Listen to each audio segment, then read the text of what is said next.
আসসালামু আলাইকুম। জানিয়ে দিব এই মাত্র পাওয়া সংবাদ। প্রথমেই বলে দিচ্ছি সংবাদ শিরোনাম, এরপর বলবো বিস্তারিত। পুরো দেশ আজ এক হাড় হিম করা ও অবিশ্বাস্য ব্রেকিং নিউজের সাক্ষী।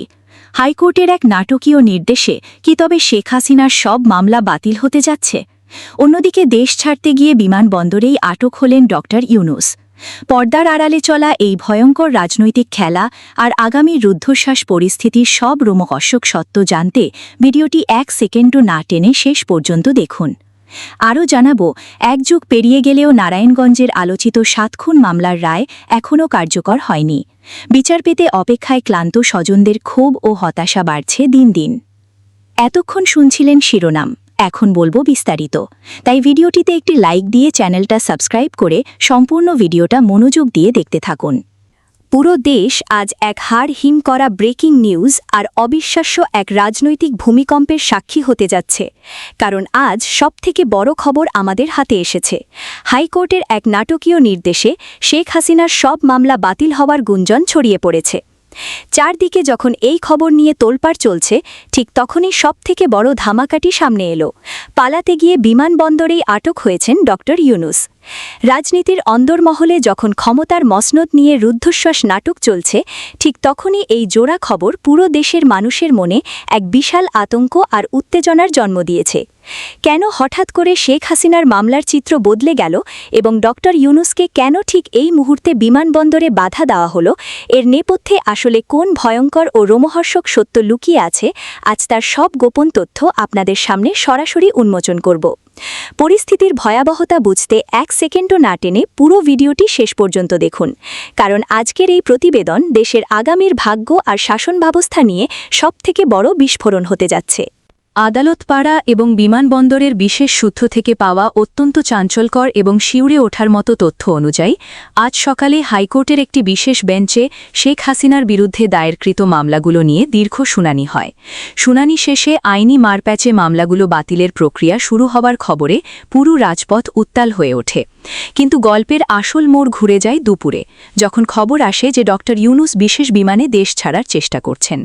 হজরত শাহজালাল আন্তর্জাতিক বিমানবন্দরের উপস্থিত গোয়েন্দা সংস্থাগুলো তাকে থামিয়ে দেয় এবং বেশ কিছুক্ষণ জিজ্ঞাসাবাদের পর তাকে আটক করা হয় বলে বিভিন্ন মহলে গুঞ্জন ছড়িয়ে পড়ে।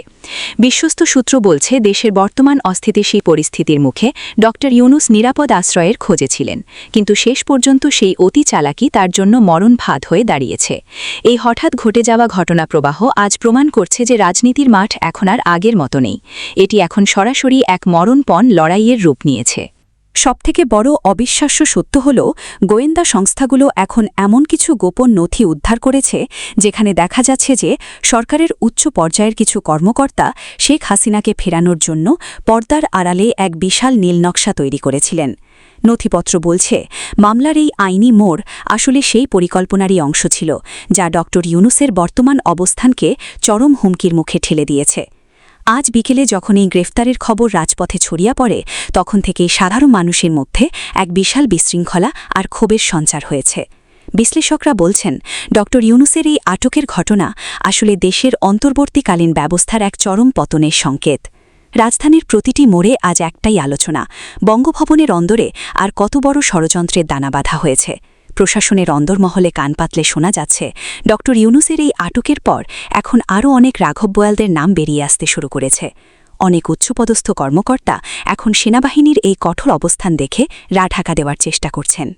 বিমানবন্দর থেকে শুরু করে প্রতিটি গুরুত্বপূর্ণ পয়েন্টে এখন নিরাপত্তা কয়েক গুণ বাড়ানো হয়েছে এবং সেখানে প্রবেশের ওপর কড়া বিধিনিষেধ আরোপ করা হয়েছে।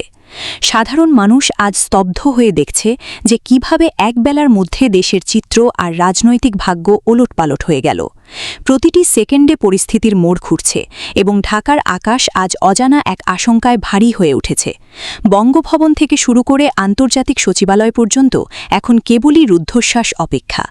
বর্তমানে সারা দেশে এক ভয়াবহ থমথমে পরিস্থিতি বিরাজ করছে এবং যে কোনো সময় বড় ধরনের কোনো চূড়ান্ত ঘোষণা আসতে পারে। আজকের এই বিশেষ প্রতিবেদনে আমরা শেখ হাসিনার মামলার মোড় এবং ডক্টর ইউনূসের আটকের নেপথ্যের সব অন্ধকার সত্য আপনাদের সামনে তুলে ধরলাম। পরিস্থিতি এখন যেদিকে মোড় নিচ্ছে তাতে মনে হচ্ছে রাজপথে আজই আগামীর ক্ষমতার চূড়ান্ত ফয়সালা হয়ে যাবে।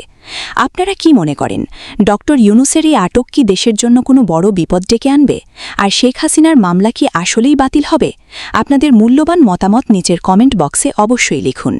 ব্রেকিং নিউজের প্রতিটি আপডেট সবার আগে পেতে ভিডিওটি এখনই শেয়ার করুন এবং আমাদের সাথেই থাকুন। নারায়ণগঞ্জের বহুল আলোচিত ৭ খুনের ঘটনায় পেরিয়ে গেছে এক যুগ। ২০১৪ সালের ২৭ এপ্রিল সংঘটিত এই নৃশংস হত্যাকাণ্ড আজও দেশের অন্যতম আলোচিত অপরাধ হিসেবে বিবেচিত হচ্ছে। কিন্তু ঘটনার ১২ বছর পার হলেও এখনও কার্যকর হয়নি আদালতের চূড়ান্ত রায়। আর এই দীর্ঘসূত্রতায় চরম অসন্তোষ ও হতাশা প্রকাশ করছেন নিহতদের স্বজনরা। সেদিন নারায়ণগঞ্জ সিটি কর্পোরেশনের তৎকালীন প্যানেল মেয়র নজরুল ইসলাম, আইনজীবী চন্দন সরকারসহ ৭ জনকে ঢাকা নারায়ণগঞ্জ লিংক রোড থেকে অপহরণ করা হয়। এরপর ৩ দিন পর শীতলক্ষ্যা নদী থেকে একে একে ৬টি মরদেহ এবং পরদিন আরেকটি মরদেহ উদ্ধার করা হয়, যা সারা দেশে তীব্র চাঞ্চল্যের সৃষ্টি করে। ঘটনার পর বিচারিক প্রক্রিয়ায় উল্লেখযোগ্য অগ্রগতি হলেও শেষ পর্যন্ত তা বাস্তবায়নে এসে থমকে গেছে।